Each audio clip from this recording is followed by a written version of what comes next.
نحن لا نريد الجبناء. الجاسوس أحمد خميس بيومي. الجاسوس أحمد هو واحد من الجواسيس اللي كانوا يشتغلون لصالح الموساد الإسرائيلي، وأكو سلسلة من الجواسيس حكينا عنها بالقناة، راح تلقون كل روابط الفيديوهات بصندوق الوصف. قصة اليوم عن الجاسوس اللي اسمه أحمد، اللي يشتغل لصالح الموساد الإسرائيلي، واللي كان سبب بتخريب العلاقات بين العراق ولبنان وفلسطين. إذا حابين تعرفون تفاصيل قصة اليوم وعن حياة هذا الجاسوس، كملوا الفيديو للأخير.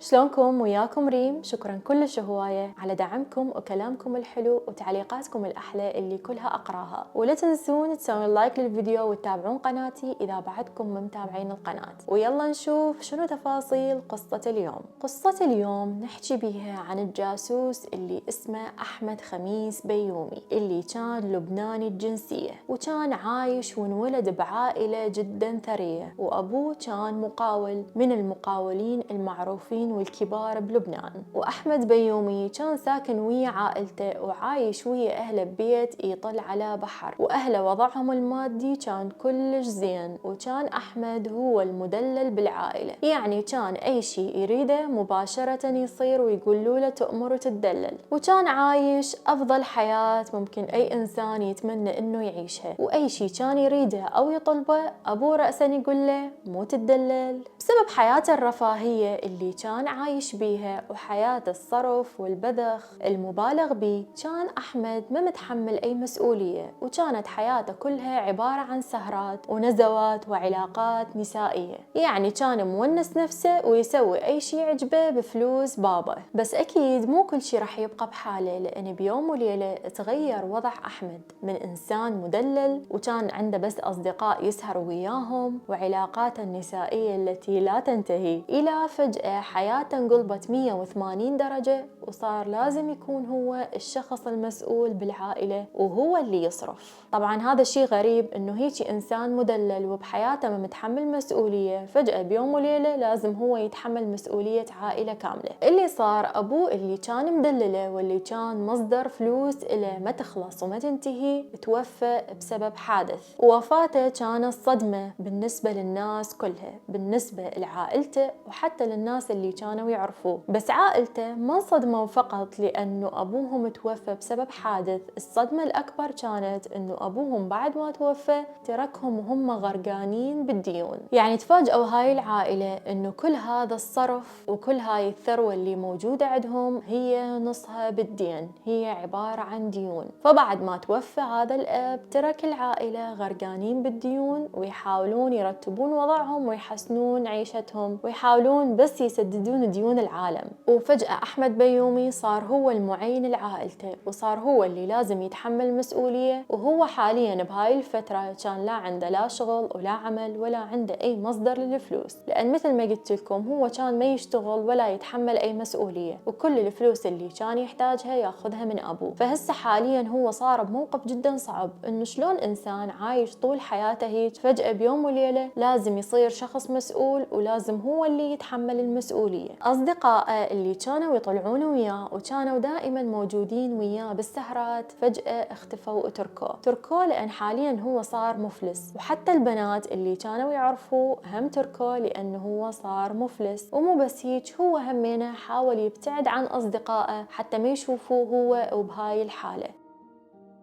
بعد ما تخطى الصدمة بسبب كمية الديون اللي ترك هي أبوه، هنا قرر أحمد إنه يبحث عن وظيفة ويبدي يشتغل. وبهاي الفترة قدر يشتغل بمركز للتأهيل وللعلاج الطبيعي، وكان شغله بالتدليك الطبيعي، يعني كان يشتغل بهذا المكان اللي يسوون بيه التأهيل الطبي والمساج الطبيعي للأشخاص المعاقين وللأشخاص اللي عندهم إصابات رياضية، فهو كان شغله بهذا المركز. المهم أحمد بيومي حاليا بدأ يشتغل وبدأ يجرب الحياة والمسؤولية وصعوبة الحياة، وبدأ يجرب شنو معنى الوظيفة وشنو معنى الراتب اللي حاليا دا يستلمه بشهر هو كان يصرفه بخلال أيام بسبب الدلال اللي كان عايشه من فلوس أبوه. فحاليا هو حياته تغيرت 180 درجة، لأن هو دا يشتغل بوظيفة ما يحبها، ودا يشتغل وهو أصلا ما يحب يشتغل بس مجرد حتى يوفر فلوس إله ولأهله. وطبعا هذا الشيء أثر كلش على نفسيته وخلاه جدا عصبي ونفسيته جدا متأزمة، وكان دائما طول الوقت يتعارك وعصبي كلش بسبب كمية الضغوطات اللي تصير عليه، اللي بحياته هو ما حاسس بأي ضغوط. بس مهما تكون أكو ضغوط نفسية أو جسدية علينا مستحيل راح تخلينا نمشي بطريق الحرام أو بطريق الخطأ، لأن حتى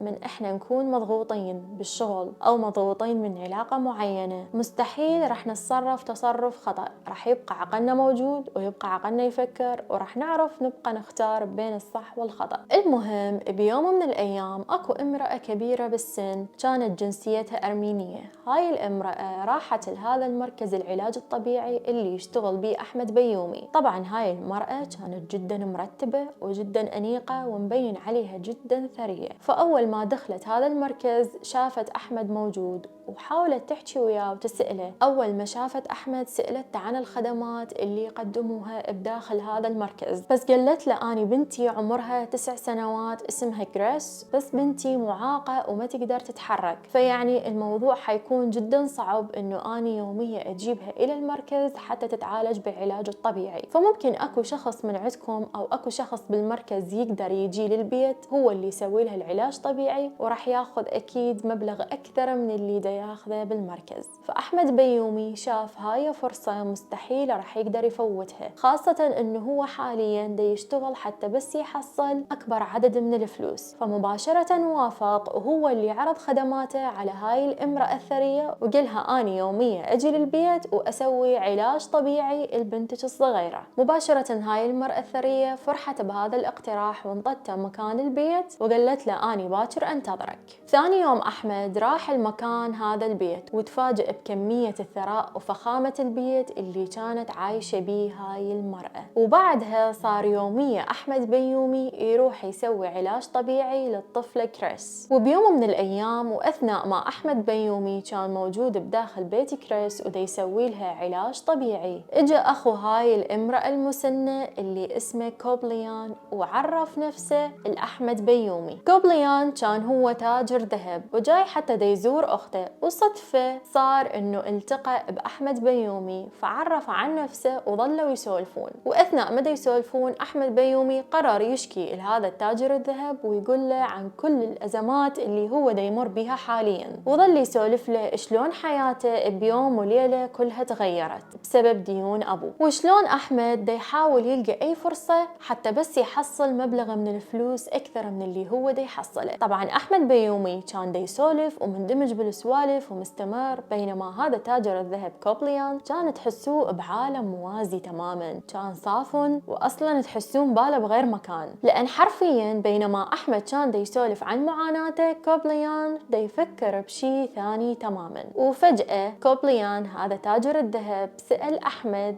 قال له أنت تقدر تشتغل بشغل صعب بس مقابل مبلغ مادي كبير؟ أحمد بيومي رد بلهفة على هذا السؤال أني مستعد أسوي أي شيء بس مقابل الفلوس. بعدها كوبليان ابتسم وسكت، ولحد هنا انتهى النقاش. طبعا هذا النقاش ما كان نقاش عابر بالنسبة لأحمد بيومي، لأن من رجع للبيت ظل طول الليل يفكر ويتخيل ويحلم بممكن شنو العرض اللي راح يقدم له إياه تاجر الذهب حتى يقدر يحصل فلوس أكثر. فيعني هو كوبليان حكاها مجرد حكاية، بس أحمد بيومي ظل بباله هذا النقاش وظل يفكر به وظل يبني عليه آمال وأحلام هواية. وأحمد ما كان يصدق يصير الصبح حتى يروح مباشرة البيت كريس حتى يسوي له العلاج الطبيعي، وبنفس الوقت ممكن راح يشوف كوبليان تاجر الذهب ويقول له شنو هذا الشغل اللي أنت تريدني أني أشتغله. بس أحمد بيومي من راح وسوى هذا العلاج الطبيعي لكريس سألهم وين تاجر الذهب، فبلغوا أنه هو سافر إلى بيروت. أحمد بيومي أصاب بخيبة أمل وانصدم، وظل يقول بداخله أنه شلون هو يعرض علي شغل الشغل وبعدين يسافر، شلون هو خلاني أتأمل وبعدين تركني. بس بنفس الوقت ظل بينه وبين نفسه قال أني أول وتالي يوميا دا أجي حتى أسوي علاج طبيعي لكريس، فممكن بيوم من الأيام أني راح أشوفه. فظل أحمد بيومي ينتظر أيام وينتظر أسابيع لحد ما عدى شهر كامل، وهذا تاجر الذهب بعد ما رجع البيت كريس. أحمد بيومي اللي سوى قرر إنه ياخذ العنوان من بيت هاي المرأة المسنة اللي هي أم كريس، ياخذ منها العنوان اللي ساكن بيه حاليا كوبليان، وهو اللي سافر له ويروح للبيروت حتى يقول له بس قول لي شنو هذا الشغل اللي قلت لي إذا أنا مستعد أشتغله أو لا. يعني كوبليان هذا تاجر الذهب حكى حكاية لو تورط بعد شي خلصه، لأن هذا تاجر الذهب من شاف أحمد بيومي انصدم ونسى أصلا هو شنو كان قايل له، يعني نسى تماما كل الكلام اللي صار بيناتهم. بس أحمد بيومي قال له أنا مستعد أشتغل أي شيء، وأنت من قلت لي هيجي أنا ظليت كلش متأمل وعايش بأمل إنه أنا راح أقدر أشتغل بمكان أفضل من الشغل اللي أنا دا أشتغله حاليا. كوبليان هنا قدر يعرف إنه أحمد بيومي مستعد يسوي أي شيء حتى بس يحصل على فلوس أكثر. أحمد بيومي من ظل يلح على كوبليان وظل يقول له شنو الشغل اللي تريدني أني أشتغله، فكوبليان بكل بساطة قال له جاسوس، أني أريدك تشتغل جاسوس لصالح الموساد الإسرائيلي. فتخيلوا أحمد مباشرة وافق بدون أي تردد ولا حتى علامات استغراب كانت على وجهه، وقال لهذا تاجر الذهب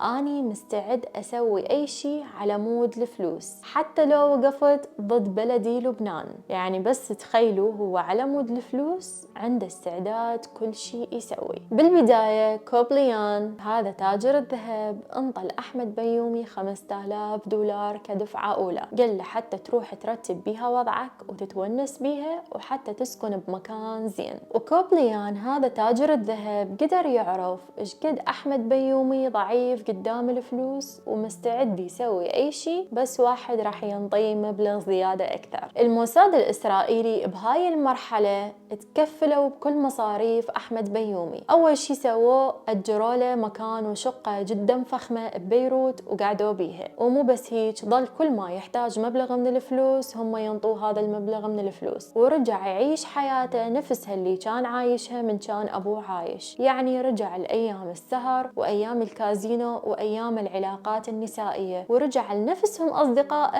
اللي كان قبل يعرفهم واللي تخلوا عنه بالفترة اللي هو صار بيها مفلس. واستمر أحمد بيومي الفترة طويلة على هذا الحال، يعني استمر فترة طويلة بالدلال والبذخ وصرف الفلوس. بس بعدها بيوم من الأيام اتصل بيه ضابط الموساد الإسرائيلي وبلغه إنه أنت حاليا لازم تبدي تدريبات. روبرتو ضابط المخابرات الإسرائيلية بدأ يدرب أحمد بيومي على المتفجرات وعلى تفخيخ المتفجرات وعلى إيقافها وعلى ضبط أوقاتها وعلى التفجير من بعد، وعلموه حتى على أساليب التخفي والتمويه وعدم إثارة الشبهات، ودربوه على إعداد العبوات الناسفة اللي تكون من مادة TNT اللي تكون شديدة الانفجار. وبعد ما تأكدوا من تدريبه أول مهمة له كانت إنه يفجر السفارة العراقية اللي موجودة بلبنان، وطبعا هاي كانت أول عملية تخريبية هو يسويها. اللي سواه أحمد بيومي استلم حقيبة بيها متفجرات ودخل بيها إلى داخل السفارة العراقية اللي موجودة بلبنان، وبعدها ترك هذه الجنطة بداخل السفارة وطلع من هاي السفارة ووقف بمكان بعيد حتى يشوف شنو اللي راح يصير. وطبعا كان هدف إسرائيل من تفجير السفارة العراقية اللي موجودة بلبنان هم حتى يزرعون الطائفية والفتنة بين العراق وبين لبنان. وبعد نص ساعة وأثناء ما كان أحمد بيومي واقف بعد مسافة دا يشوف شنو اللي راح يصير انفجرت هاي الجنطة وتوفى بداخل هاي السفارة 4 عراقيين و5 لبنانيين.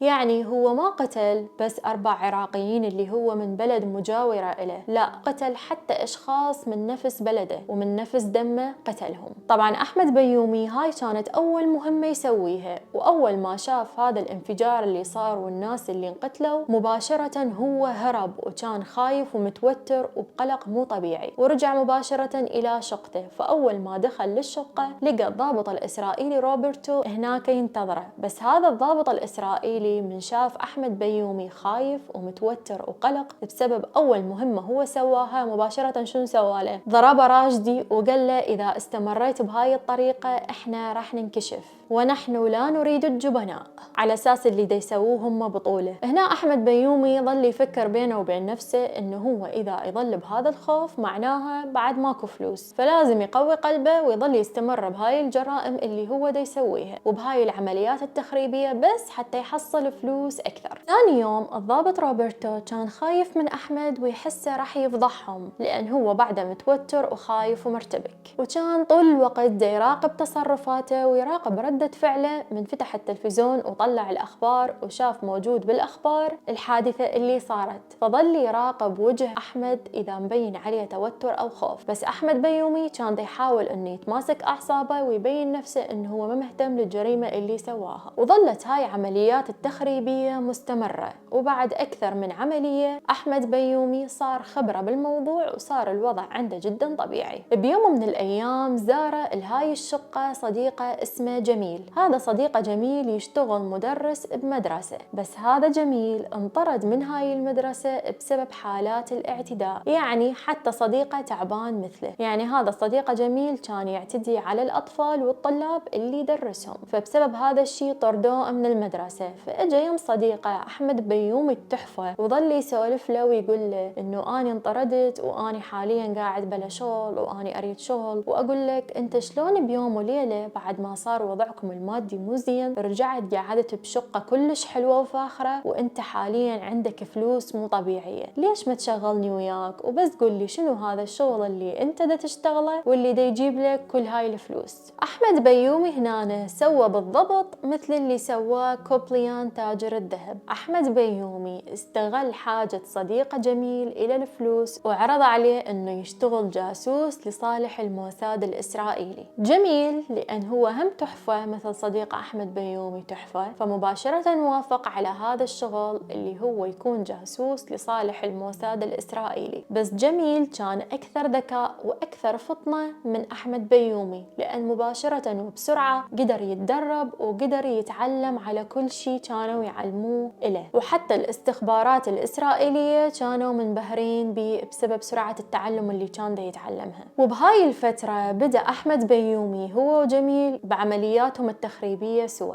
بمكان ما كان أحمد بيومي وحده يسوي هاي العمليات التخريبية، هسه هو وصديقه دا يسووها سوا. بعد ما سووا هواية من العمليات التفجيرية للمباني والسيارات، هالمرة قرروا إنه يسوون عملية تفجيرية بحق السفارة الفلسطينية اللي موجودة بلبنان. ونفس الشيء من سووه ويا السفارة العراقية بلبنان دا يسووه ويا السفارة الفلسطينية حتى يشعلون الفتنة بين البلدين بين فلسطين ولبنان. بس للأسف هاي المرة قدروا إنه يزرعون هاي الفتنة فعلا بين فلسطين ولبنان. وموضوع التخريب والتفجير ما كان فقط يقتصر على السفارات والسيارات، لا الموضوع اتطور وصل حتى إلى الجوامع والكنائس حتى يثيرون الفتنة بين الطوائف. وظل أحمد بيومي وجميل مستمرين بعملياتهم التخريبية لحد ما رجال الأمن الفلسطيني حاولوا يتدخلون حتى يحققون ويعرفون منو هذول الأشخاص اللي يسوون هاي العمليات التفجيرية بحق السفارات الفلسطينية اللي موجودة بلبنان. وبسنة 1975 أحمد بيومي كان منتحل شخصية رسام، وكان واقف قدام مبنى السفارة الفلسطينية ومسوي نفسه إنه هو لازم لوحة ودا يرسم هذا المبنى. بس واحد من رجال الأمن الفلسطيني انتبه عليه وقرروا إنه يلقون القبض عليه لأن اشتبهوا بيه، لأن كان شكله مو مريح وكانوا دا يحسون بوضعه مو طبيعي، ومباشرة بدأوا يحققون وياه. بالبداية أحمد بيومي كان ينكر كل شيء، بس ظلوا رجال الأمن الفلسطيني يوميا يحققون وياه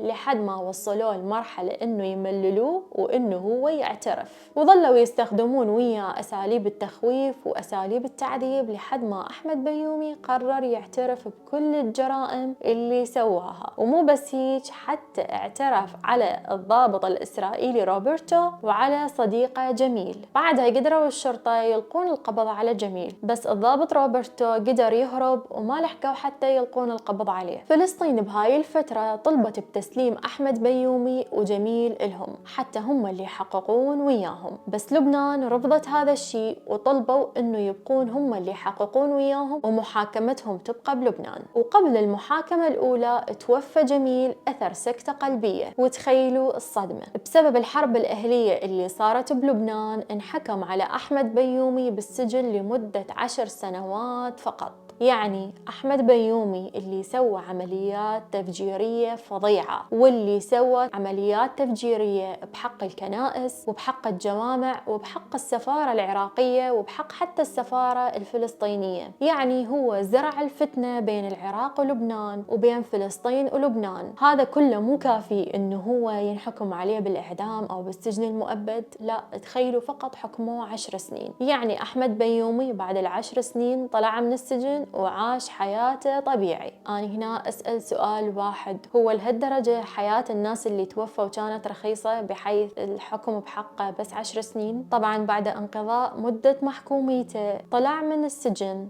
وعاش حياته طبيعي وبدعم من إسرائيل. يعني إذا تتخيلون رجع وعاش حياته طبيعي بعد ما قتل آلاف من الأشخاص وبعد ما خرب أماكن كلش هواية. فما أعرف واحد شنو ممكن يقول، بس ما أعتقد حياة الناس اللي توفوا هالقد رخيصة، ولا حتى عوائلهم اللي تدمرت. حسيت الحكم كان كلش ظالم بحقه، المفروض إنه ينحكم أكثر من 10 سنين. يعني أنا مدى أحرض على العنف والكراهية، بس ماكو شيء ممكن واحد يقوله غير إنه هذا اللي صار كله عبارة عن ظلم. لأنه بعد ما انقتلوا آلاف من الأشخاص، الشخص اللي قتلهم طلع وعاش حياته طبيعي وكأنما صفحة وطواها من حياته ورجع يعيش حياة طبيعية وبدعم من الأشخاص اللي كانوا يشجعوه على القتل. فبالنسبة لي أنا أشوف اللي صار كلش ظلم وخلصت قصة اليوم. أنا بالنسبة لي مثل ما قلت لكم قبل فترة إنه أنا قصص الجواسيس كلش أحبها، فإذا أنتوا تحبون هذا النوع من القصص هم كتبوا لي بالتعليقات حتى أتشجع أكثر وأسوي لكم فيديوهات على الجواسيس أكثر. ولا تنسون تتابعون قناتي إذا بعدكم ما متابعيها، يعني إيش تنتظرون، وتسوون لايك للفيديو. وراح أخلي لكم حسابي بالانستغرام حتى تتابعوني إذا تحبون تتابعوني. وأشوفكم بفيديو جديد وبقصة جديدة وبجريمة جديدة.